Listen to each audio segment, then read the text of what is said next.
sa mga commissioners po, including yourself, ang direction po ba ay talagang o meron na ba kayong agreement na talagang hindi papasa as state witness itong mag-asawa na to?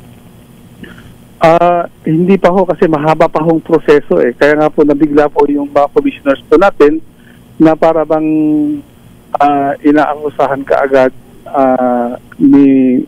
ng mag-asawang Diskaya na parang meron na kaagad decision yung mga commissioners po natin. Samantalang sabi ko nga, paulit-ulit po sila na iniimbitahan lahat po ng kasi kung may mga question pa, iimbitahan po ulit sila ulit. Kaya lang po, kahapon nga po, hindi na ho nangyari yun dahil pagpunta po nila, sinabit kaagad yung kanilang sorry statement. So, in-honor naman po ng ating mga commissioners kung ano po yung naging pasya nila.